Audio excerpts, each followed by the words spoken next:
আমাদের যে প্রজেক্টরটা আছে অনেকে আমাদেরকে জিজ্ঞেস করে ভাই এটা আসলে সেট আপ করবো কিভাবে, তো চলেন আজকে সেট আপ করে দেখাই। এটা আমাদের একজন সম্মানিত কাস্টমার ফুল অ্যাডভান্স করে অর্ডার করেছেন এবং তিনি আমাদেরকে বলেছেন যে তার জন্য কিছু অ্যাপস আমরা ইনস্টল করে দিই। তো এটা আমরা অন করে দিয়েছি, একটু ওয়েট করে যেখানে দেয়ালে চলে আসছে। আর এই জিনিসটা সামলানোর জন্য এই গ্লাভস গুলো পরা যাতে এতে দাগ না লাগে, সাদা জিনিস।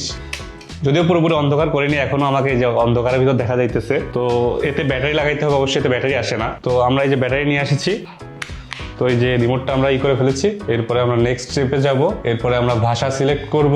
ওকে, নেক্সট স্টেপ। আচ্ছা, এখানে আমরা ডেট এগুলা সেট করতে পারবো। তারপরে নেক্সট স্টেপ। এরপরে আমরা ওয়াইফাই এর সাথে কানেক্ট করে নেব। এটা ওয়াইফাই এর সাথে কানেক্ট করা কিন্তু প্রয়োজনীয়, কারণ আপনারা ওয়াইফাই ছাড়া কিন্তু অনলাইনে ইউজ করতে পারবেন না। যাই হোক, এটাতে আরেকটা জিনিস দেখাই, এটাতে কিন্তু 5 GHz সাপোর্টেড, মানে ডুয়েল ব্যান্ড ওয়াইফাই সাপোর্টেড। এরপরে আমরা একটা ওয়ালপেপার সিলেক্ট করতে পারি। আমার কাছে এটাই ভালো লাগছে, আমি এটা সিলেক্ট করি। ওয়ালপেপার সিলেক্ট হয়ে গেছে। এবার দেখেন আমরা কিন্তু দেখেন নেটফ্লিক্স এবং সবকিছু চলে আসছে। এটা কিন্তু আরো বড় হয়। আর আপনারা এই যে যদি ঘোলা লাগে বা লাগে, এটাতে আপনারা অ্যাডজাস্ট করে নিতে পারবেন। সেট আপ করা কিন্তু এতটুকুই সিম্পল।